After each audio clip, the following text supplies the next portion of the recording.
The ripple effect of Taliban's victory in Afghanistan is already making itself felt in India's Jammu and Kashmir. Pakistan, which has been widely acknowledged to be in a stronger position with Taliban support, is consistently making attempts to hamper peace and accord in the region.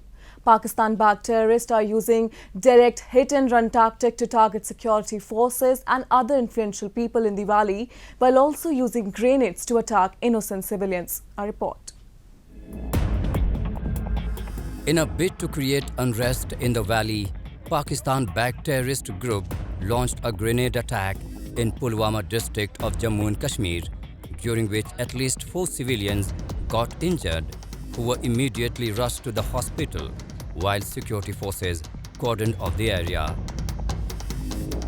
There has been a spurt in grenade attacks by militants in Kashmir in recent times. Last week too, 3 persons, including 2 women, were injured in a grenade attack in Srinagar.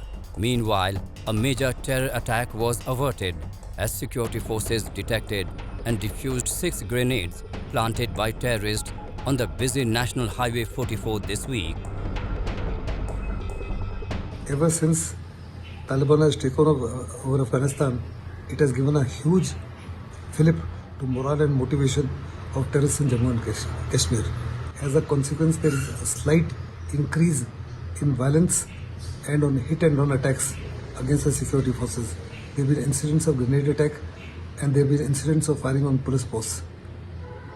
Indian security forces are absolutely and totally alert, and in each and every case, they have avoided major attrition to themselves and have succeeded in killing most of the terrorists.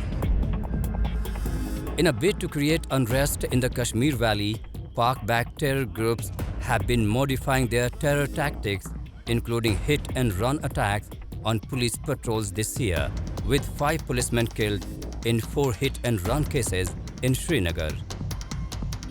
Recently, a pall of gloom descended over the entire valley when a police officer, Arshad Ahmad Mir, was shot dead by Pak-backed terrorists in Srinagar. The CCTV footage of the incident showed a terrorist shooting the policeman from behind and running away from the scene. As the body reached his native village in the Kupwara district of Jammu and Kashmir, thousands of mourners collectively condemned his assassination and paid last respects to the Sub-Inspector Arshad Mir. It was an audacious disapproval of such innocent killings, with only one question in mind of common Kashmiri people: why a young officer who did not harm anybody had been killed by terrorists. See, it's a very tragic incident. We have lost a brave young officer who was just at the threshold of the service. He was learning the nuances of policing. He was deputed to a hospital for checkup of an accused person. And while he was coming back from the hospital, he's been shot. He was immediately evacuated to hospital. Unfortunately, he succumbed to his injuries. Jammu and Kashmir has witnessed a slight rise in violence.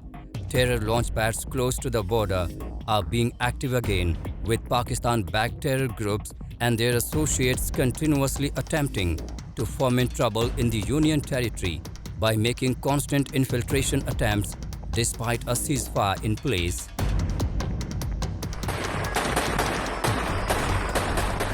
After months of fighting along with the Taliban, several terrorists of the banned terror group Lashkar-e-Taiba and Jaish-e-Mohammed have come back to their homes in Pakistan with a renewed focus on Kashmir.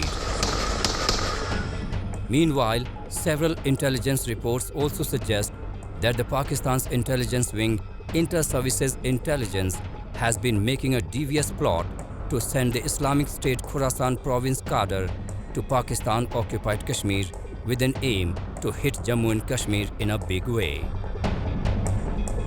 As per the latest intelligence inputs, these ISKP cadres were released from the Afghanistan jails recently and had returned to Pakistan, and now the ISI has instructed them to execute its agenda in the valley.